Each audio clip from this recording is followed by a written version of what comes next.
All of film is an illusion. In order to achieve this sleight of eye, a special kind of magician is required.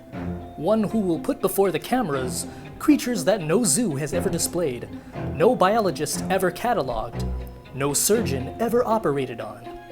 With latex, glue, and paint as their weapons of choice, special effects makeup artists are the true geniuses behind some of the scariest monsters imaginable.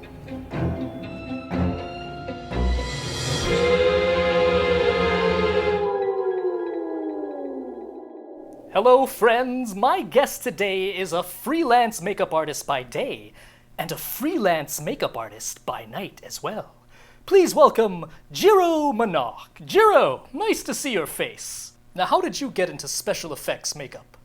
So it started in high school when there was a show called Face Off on Sci-Fi.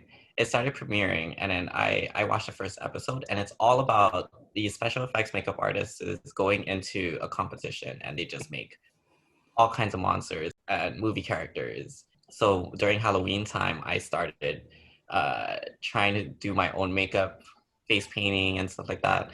And when I saw Lady Gaga do her music video for Born This Way, there's this person named Rick Janis that was featured into it. And he had tattoos all over his face that made him look like a skull or skeleton. That was really, really cool to see. So I started getting into that. And then for Halloween, I tried to be Rick Janis and put on a skull makeup and everything. Yeah, so that was my first time putting on makeup. And so ever since then, I've always wanted to go into the makeup industry. And what kind of looks are you capable of creating? My top three favorite looks that I've ever created was the She-Devil that I've made at the Susan Page makeup program. So it was our final look, and we got to create whatever we want with a full look, and it came with a free photo shoot too after.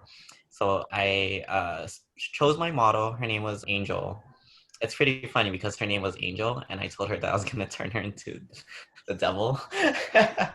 Yeah, so I painted her all red, and then I made these horns out of packing peanuts, and I glued them on to her forehead, and just turned her into this beautiful devil. And yeah, that was one of my favorite looks because it came with a model who actually knew how to model it, and a photographer, and then just being behind the scenes and just watching seeing my look being photographed like that. It was amazing. So Coraline is one of my all-time favorite movies. And so I saw somebody on YouTube or Instagram. It was one of those. They did a YB look out of makeup. And I thought that was so cool. So I wanted to create my own. So I did it on myself, and it turned out amazing. Everybody loved it. Everybody got freaked out. And then another one that I created was with my niece. My niece came up to me. She's 7 years old right now, and she wanted to get her makeup done. I looked through my inspiration album on my phone, and then saw this white, pale ghost girl that I wanted to do. And it was kind of like a Tim Burton inspired kind of look. So I showed her what I wanted to do, and then she loved it. And then so we did it, and then it was amazing. She knew how to rock it very well too. I put her down the hallway and just took pictures and did a photo shoot and everything. For a 7-year-old, she knew how to pose and look into the camera dead on. So those are my favorite looks, especially because the fact that my niece wanted me to put on makeup on her and everything. It was a really good time. We had a fun time, especially taking pictures after that. And she loves the pictures right after when I showed it to her. What is Taylor Swift's favorite kind of makeup? Shade. I'm so mean. Yes. What would you like performers to know or do in order to make your job easier?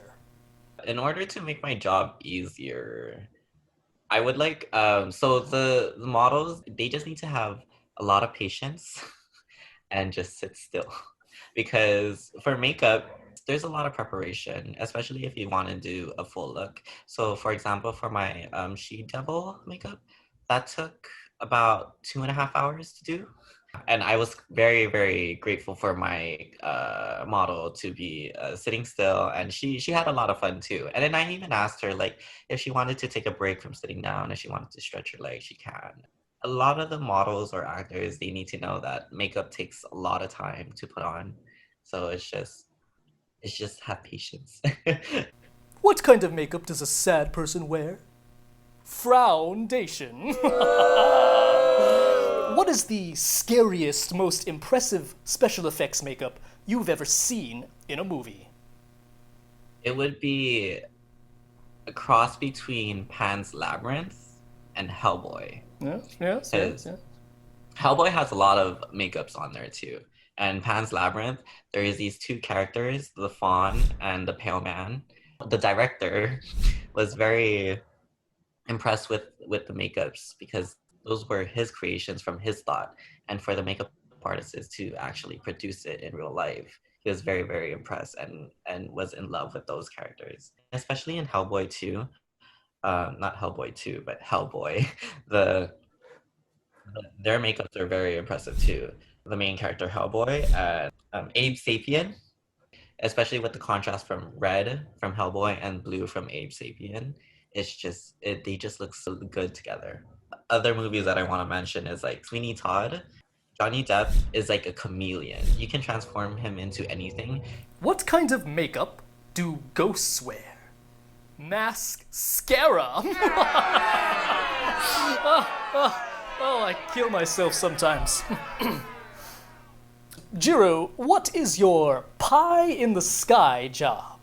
My end goal is to be working on movie sets, be on a movie set and actually apply makeup on an actor. Just seeing that and being produced and everything in front of cameras. So that's what my end goal is to be, is actually move to LA, work in Hollywood, and go to and work on a movie and seeing my name on the end credits just scrolling.